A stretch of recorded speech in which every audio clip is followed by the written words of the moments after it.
Pero sinong matatakotin sa inyo? Talaga? Makatatakotin ka? Eh, paano ko sinabi na kausap mo? Tapos... Jamaica. Jamaica, tiga saan ka? Taga Ilocos. Okay. Pagaling mo na sa lubong dito din. Si Richard Farinas. Come on, Richard.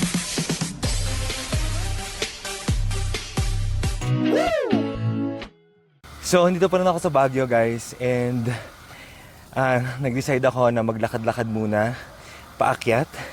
And naisipan ko na puntahan natin ang isa sa kinakatakutan at isa sa kababalaghan dito sa Baguio. Puntahan natin ang Diplomat Hotel. Tara na, malayo-layo.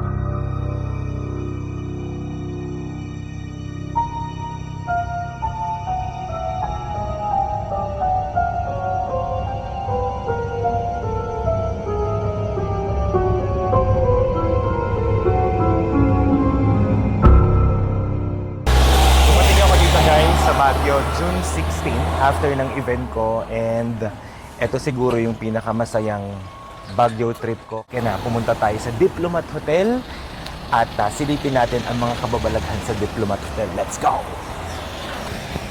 So guys, hindi pa ito yung Diplomat Hotel.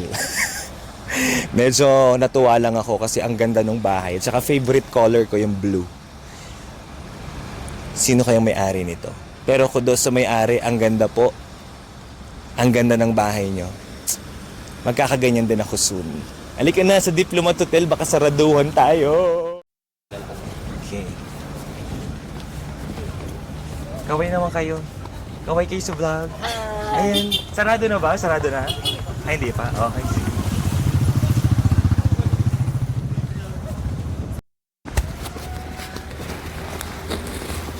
Naiya ka? Naiya daw siya. Ang dami tao. Okay.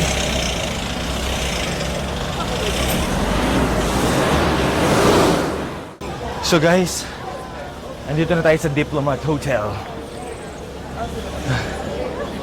Parang hindi naman ako natatakot. Wow! Dami kasing tao. St. Joseph College goes to Dominican! Republic! Akala ko Dominican Republic, yeah.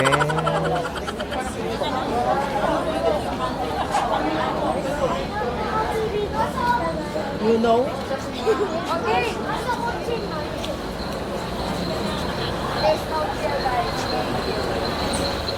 So, nandito tayo ngayon sa Diplomat Hotel. So, konting trivia lang no, about Diplomat Hotel. So, this building was built? Tinayo! Dahil mo arte. 1911 ng mga Dominican priest. Okay, so fast forward, technically ito kasing building na ito yung seminary hotel. Okay, so dumating yung panahon na sinakop tayo ng mga Hapon and itong building na to na-convert siya ng government into a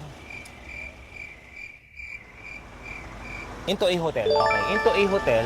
And according sa istorya before, nung sinakop tayo ng mga Hapon, marami silang mga pinaslang, isa pa pinahirapan na mga Pilipino, including mga madre, pare, mga soldiers. So ganun yung kababalaghan na meron dito ngayon sa Diplomat Hotel. Pero as you can see, ang daming pumupunta.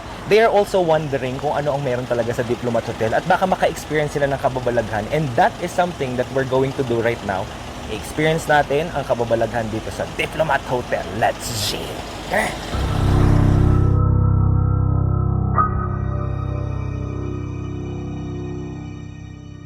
Silip tayo, sandali. Hindi ko masilip. Kinakabahan ako. Ang lakas. Ibang klase. Oh, alam mo, parang feeling ko may something doon talaga. Iba yung feeling. Hello mga kaborta. So I'm with the cousins. The cousins, kawin naman kayo. Alright. Alright, so my question is, kasi ilang beses na kayong nakapunta dito sa Diplomat Hotel, Is there an unusual na mga feelings na nararamdaman nyo every time na pumupunta kayo dito sa Diplomat Hotel?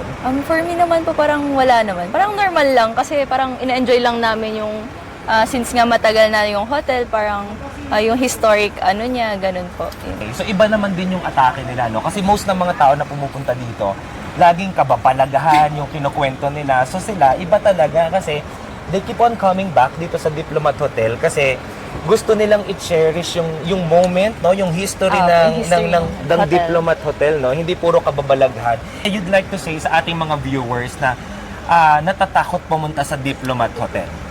Masasabi ko lang po is hindi naman daw talaga siya nakakatakot. Enjoyin nyo lang yung view niya, yung kan.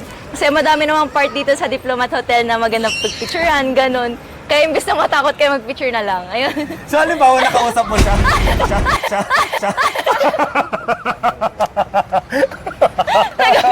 So, okay naman kayo sa vlog. Thank you so much. So, at this point, nakita ko ang Team Ligaw na nandito sa Diplomat Hotel. Team Ligaw, kaway naman kayo. There you have it. Okay. And sa Team Ligaw, syempre, pinamumunuan siya ni Mami Myra.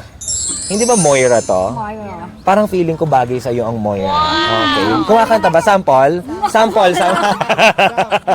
Okay. I just have a short question. Okay. Kasi, di ba, lagi pag pumupunta tayo sa Diplomat Hotel, lagi nilang sinasabi, nakakatakot, puro kababalaghan and all that. So, parang gusto ko sana, ibahin naman natin yung pagtingin natin sa Diplomat Hotel, no? Kasi, bakit ba natin pinupuntahan si Diplomat Hotel? Ito ba ay dahil nakakatakot, gusto nating makakita, or gusto nating balikan yung history natin sa Pilipinas dito sa Baguio. So Mami, since ikaw yung pinaka-ahead sa kanilang lahat, ang question ko, nakakatakot po ba o hindi nakakatakot sa Diplomat Hindi Hotel? naman. Bakit mo nasabi? Wala akong nararamdaman. Wala siyang nararamdaman. So technically, pero sinong matatakotin sa inyo? Talaga? Bakit tatakotin ka? Eh paano ko sinabi na kausap mo? Akala ko ba hindi ka matatakotin? Akala ko ba hindi ka matatakotin? Guys, sabi niya hindi daw sila natatakot. May natakot sila. Anyway guys, maraming salamat. Guys, kaway naman kayo sa vlog na. Salubong ko naman ang Tropang Kintit. Tropang Kintit, kaway naman kayo. Pak. Ganun daw ang Tropang Kintit. Okay. So, probably, ito yung last group na ma-interview natin for today's vlog. At nandito pa rin tayo sa Diplomat Hotel. Guys, I have a short, simple question lang naman para sa inyo, no? Nakakatakot ba o hindi nakakatakot sa Diplomat Hotel? Let's start with you. Nakakatakot ba? Hindi naman po. Hindi ka natatakot. So, ibig sabihin, simula nung pumasok ka dito, wala kang naramdaman? Wala naman. Wala. First time mo ba sa Diplomat Hotel? Ano to? Hindi ka natatakot? Okay. Wala lang yon. Wala lang yon. Ikaw, ano naman ang naramdaman mo? 50-50 din. Bakit 50-50? Medyo natatakot din po. Natatakot ka din. Pero sa totoong buhay, matatakotin ka. Opo. Jamaica. Jamaica, tiga saan ka? Taga Ilocos. So, Okay. Pagaling mo na sa lubong dito din.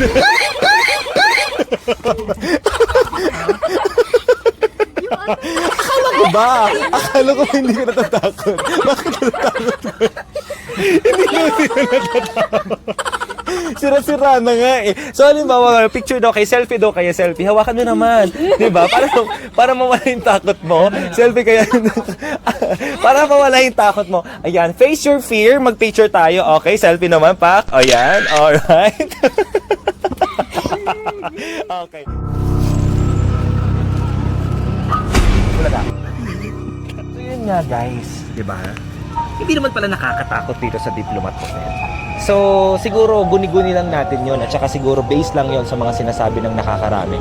Pero I'm sure you guys, pagpunta kayo sa Diplomat Hotel, machi-cherish at mararamdaman nyo kung gaano talaga kayaman ang history ng Pilipinas dito din sa Baguio, sa Diplomat Hotel. So, kaya guys, halina kayo, mag-ikot-ikot pa tayo sa Diplomat Hotel. Let's go!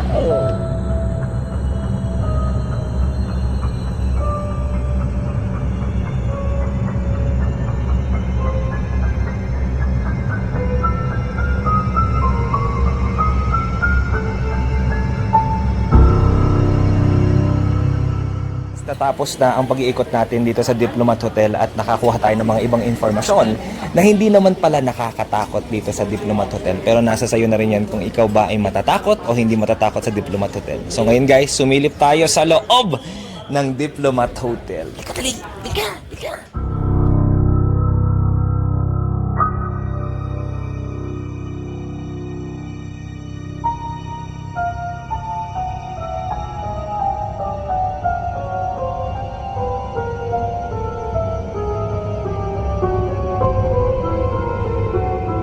Mga kabortas, hindi ako natakot sa Diplomat Hotel. Nagutom ako sa Diplomat Hotel. And my reward? Look. Dito lang yan sa gilid ng Diplomat Hotel. Halika na, kumain na tayo. Let's G.